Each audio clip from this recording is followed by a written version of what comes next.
बाली और हनुमान जी की एक कहानी है कि एक बार ब्रह्मा जी बाली को एक वरदान देते हैं कि जो कोई भी तुमसे लड़ाई करेगा वो जैसे ही तुम्हारे सामने आएगा उसकी आधी शक्ति तुम्हारे अंदर आ जाएगी। अब इस वरदान के चलते बाली इतना ज़्यादा ताकतवर हो गया कि जो कोई भी उससे लड़ाई करता उसकी आधी शक्ति बाली में आ जाती है और बाली उसको आराम से हरा देता। अब बाली का इतना खौफ बैठ गया कि कोई भी उससे लड़ने के लिए तैयार नहीं था। या तो वो 2 मिनट के अंदर हार जाता या फिर वो लड़ने से पहले ही बाली के सामने घुटने टेक देता और अपनी हार मान लेता।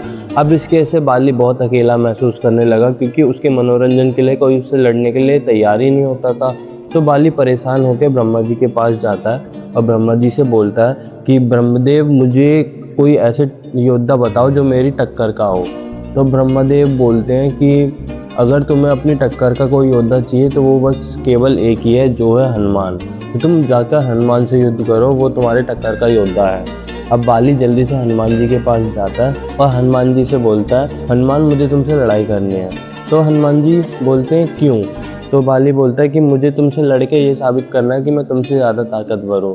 तो हनुमान जी जो बिल्कुल लड़ाई वगैरह से बिल्कुल दूर रहते थे वो हाथ जोड़कर बाली से बोलते हैं कि लेकिन इसमें साबित क्या करना है, मैं तो खुद ही बोल रहा हूँ कि आप मेरे से ज़्यादा शक्तिशाली हो। अब ये सुनकर बाली बहुत ज़्यादा गुस्से में आ जाता है और हनुमान जी से बोलता है नहीं मेरे को फिर भी लड़ाई करनी है। तब हनुमान जी बार बार मना करते हैं, बाली बार बार उनको बोलता है। तो अब बाली को एक आइडिया आता है और वो फिर श्री राम के बारे में उल्टा सीधा बोल देता है। तो अब ये सुनते ही हनुमान जी को गुस्सा आ जाता है और बोलते हैं तुम्हारी इतनी हिम्मत कि तुमने मेरे प्रभु के बारे में उल्टा सीधा बोला। तो बाली बोलता है अगर तुम अपने प्रभु को इतना ही प्यार करते तो आओ मुझसे लड़ाई करो। तो अब ये सुनकर हनुमान जी लड़ाई करने के लिए बिल्कुल तैयार हो जाते हैं। अब इसके बाद अगले दिन जब हनुमान जी बाली के साथ युद्ध करने जा रहे होते हैं, इतने में ब्रह्मा जी हनुमान जी के सामने प्रकट होते हैं और हनुमान जी से बोलते हैं कि हनुमान अगर तुम बाली से लड़ाई करने जा रहे हो तो अपनी शक्ति का 90% इस सामने पीपल के पेड़ में छोड़ के जाओ, यानी लड़ाई करने के लिए तुम बस अपना 10% लेके जाना। तो हनुमान जी बोलते हैं लेकिन क्यों?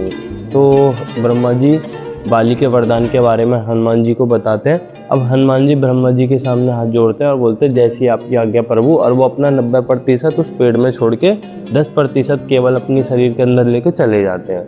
अब इसके बाद जब हनुमान जी और बाली का युद्ध स्टार्ट होता है, जैसे ही हनुमान जी बाली के सामने आते हैं, हनुमान जी की जो 10% शक्ति थी उसका 50% बाली के अंदर आने लगता है। और स्टार्टिंग में जो बाली होता है वो बहुत अच्छा फील करता है और उसे ऐसा फील होता है कि उसके शरीर के अंदर बहुत सारी शक्ति जा रही है। लेकिन कुछ सेकंड के बाद अब बाली को फील होने लगता है कि शक्ति बहुत ज़्यादा है और अब अगर वो ज़्यादा देर यहाँ पर खड़ा रहा तो बाली का शरीर फट जाएगा, वो इतनी शक्ति नहीं सहन कर सकता। अब इतने में ब्रह्मा जी फिर से बाली के सामने प्रकट होते हैं और बाली ब्रह्मा जी से बोलते हैं कि क्या हो रहा है, मेरे को मेरा शरीर इतनी ज़्यादा शक्ति क्यों फील कर रहा है। तो ब्रह्मा जी बोलते हैं कि बाली तुम अपने आप को बहुत ज़्यादा ताकतवर समझते थे, तुम्हें अपनी ताकत का बहुत ज़्यादा घमंड था, लेकिन ये जो हनुमान है ये केवल अपनी 10% शक्ति लेके आया है जिसका 50% तुम्हारे शरीर के अंदर आ रहा है, लेकिन फिर तुम उसको भी नहीं संभाल पा रहे। तो सोचो अगर हनुमान अपनी पूरी 100% शक्ति लेके आता तुम्हारे सामने तो तुम्हारा क्या होता।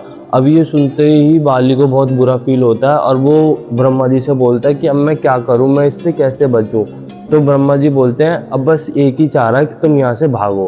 तो बाली जल्दी से हनुमान जी के सामने से भागता है अपनी जान बचाते हुए।